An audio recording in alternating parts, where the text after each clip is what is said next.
Have you ever stopped to think about what your lunch could possibly have in common with the economy of a nation of 1.5 billion people?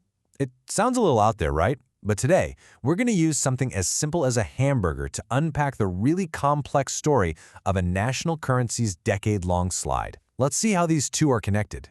So can it really be done? Can one hamburger actually explain why a currency is falling?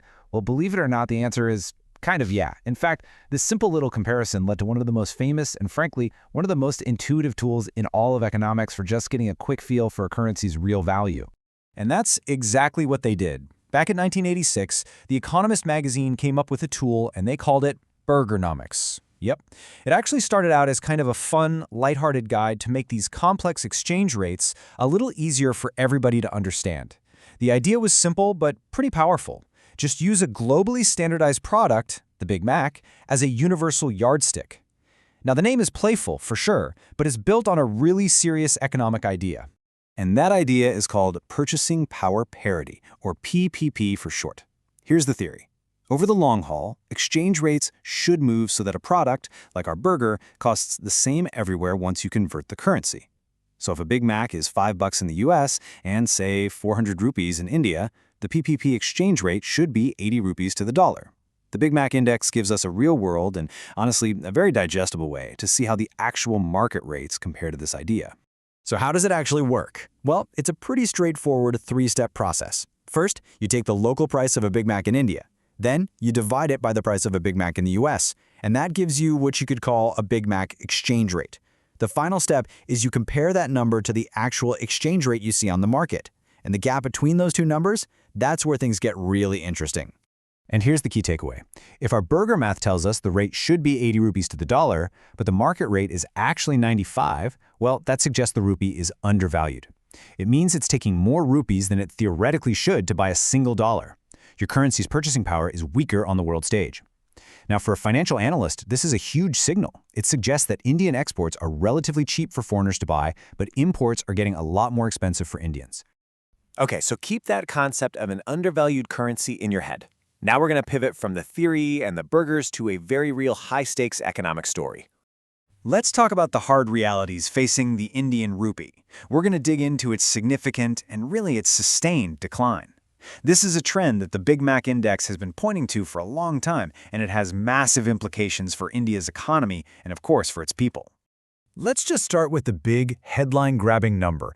In March of 2026, the Indian rupee hit its all-time low against the US dollar, nearly 100 rupees for a single dollar. But this didn't just happen out of the blue. It was really the climax of a long, gradual slide that anyone watching the markets had seen coming for years. And what's really striking when you look at this timeline is just how consistent the trend has been. If you go back to 2014, the rate was around 63. But then you start to see it pick up steam. A big drop by 2018, followed by an even sharper 10% fall in 2022 alone. Then it blew past the 90 rupee mark before finally hitting that record low. This isn't just a market blip. We're talking about a decade-long pattern. So the question is, what's been driving this? To really get why the rupee has been falling, you have to look at this mix of powerful forces, some from inside India and others from all across the globe. It's a classic story of supply and demand, really. Okay, so if we break it down, there are about 5 key factors at play here. India's heavy reliance on imports, especially for oil, creates this constant demand for US dollars, which leads to a bigger trade deficit. At the same time, we've seen a lot of money leaving the country, foreign investors selling off Indian stocks and bonds. On top of all that, the US dollar has been incredibly strong globally, and all the geopolitical tension has made investors run to so-called safe haven currencies, which puts even more pressure on the rupee. Let's just drill down on that first point for a second, because this is a massive structural issue for the economy. India is one of the world's biggest oil importers, buying more than 88% of its crude from other countries. And here's the kicker. Those international oil deals are all priced in US dollars. So every single day, India has this huge, non-negotiable need for dollars just to keep the lights on. That alone puts constant downward pressure on the rupee. And this is where things get really tricky. As financial analyst Dr. Sharma points out, it creates what's called a vicious cycle. So when the rupee weakens, the value of a foreign investment in India, when measured in dollars, goes down. This makes investors want to sell their assets and pull their money out, which floods the market with more rupees, which, you guessed it, weakens the currency even more. It's a self-feeding downward spiral that is incredibly hard to stop. Now here's the crucial point. This isn't just about numbers on a trading screen.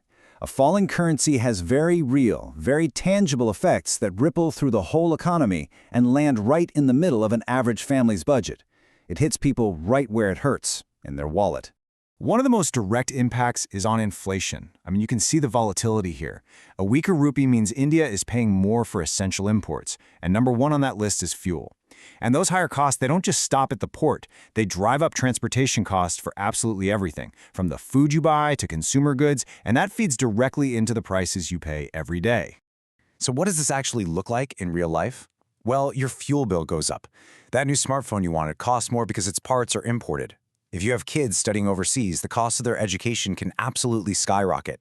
But at the end of the day, it all boils down to this. The purchasing power of every single rupee you earn is less, and that eats away at your savings. And this hits lower-income families who spend more of their money on basic necessities the absolute hardest. But, it's not bad news for everybody. A weaker rupee actually creates some clear winners and losers, which has a huge influence on investment strategy. If you're in an export-focused business, like IT services or textiles, you're actually doing pretty well. Your earnings are in dollars, which now convert into a lot more rupees. But if you depend on imports, like oil and gas or electronics, it's a major hit that squeezes your profits. International investors watch this stuff like a hawk, moving their money towards the winners and away from the losers. So, with the currency under so much pressure, what can actually be done to stabilize the ship? Well, policymakers aren't just sitting around watching this happen. They have a specific set of tools and strategies they can use to try to manage the volatility and bring back some confidence. The response really has to happen on two fronts. On one hand, you have the immediate short-term firefighting.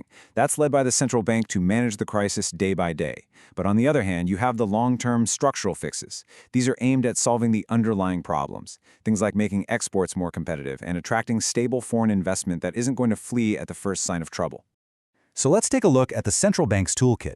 To stop a currency from going into a free fall, the Reserve Bank of India can step in and sell US dollars from its own reserves.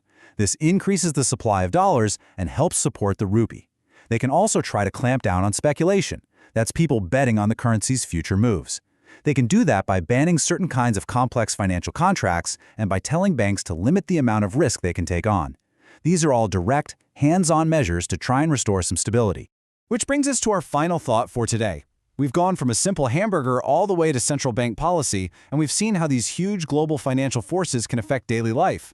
The story of the rupee really shows us that currency shocks are, frankly, inevitable. So the real question looking forward is this: in a world that is this interconnected, how can nations build stronger, more resilient economies? And maybe more importantly, how can individuals use financial strategies, like diversifying their savings or protecting against inflation, to build their own resilience for the next economic storm?